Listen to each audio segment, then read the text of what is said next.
Good morning, everybody. Monday morning, man, it is the first day of the work week. And I know that you're getting ready to get up, get out, and get into your day. And as you go into your day, I want you to have some manna so that you can feed off the Word of God and do all the things that God has called you to do. If it's your first, second, or third time joining us, please let us know. We'd love to know so that we can shout you out. And here is the protocol of what we do on Morning Manna. If you're part of the Morning Manna fam, you already know the drill. You know the deal. It's the text, it's the talk, it's the takeaway. Love for you to share the manna. Love for you to give the comments. And we talk about it all throughout the day and get the revelation that God has given us. And we want to just share it with you now. It's the text, the talk, and the takeaway. Make sure that you always let other folk know that you are a part of the Manna fam by sharing it, as well as giving us the hearts and the likes and all. Let's jump right into the word this morning for our morning manna. Here it is. Here's the text.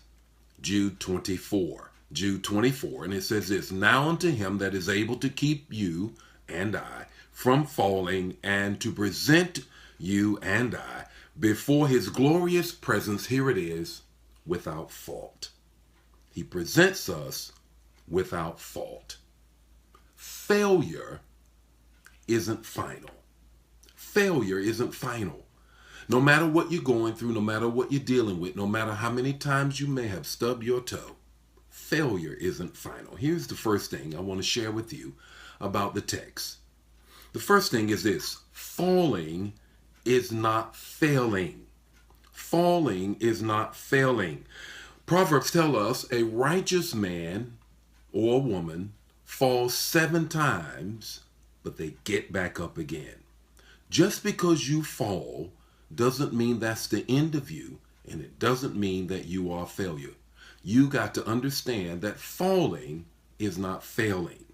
Here's the second thing that's closely connected to the first thing. Failing is quitting. You want to know the definition of failing? It's when you quit. And God hasn't quit on you. So stop quitting on yourself. Stop quitting on the things that are not going well. Quit thinking that it's not going to turn around, because God hasn't given up on you. And proof that he hasn't given up on you is the empty tomb, the resurrection. Here's the third thing that you got to get. He presents you faultless. That's what Jude 24 says, and this is the thing that I need you to really get. He presents you and I faultless. Well, how does he do that? Well, let's go back into some biblical history. Abraham, Isaac, and Jacob.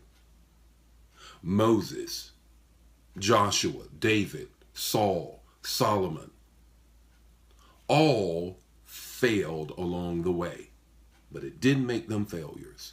You got to understand that by his blood, we have been covered from all of our faults so he can present us faultless. So why give up on yourself if he's presenting you faultless? Because he hasn't given up on you. He hasn't given up on you. He's invested in you. What's your takeaway this morning? Your takeaway is this: failing doesn't make you a failure. Quitting does. Failing doesn't make you a failure. Quitting does. So what you want to do today and this week is get up, get into the game, and don't worry about the falling that you may have been through, because it doesn't make you a failure. The Lord be with you today. May his face shine upon you and give you peace.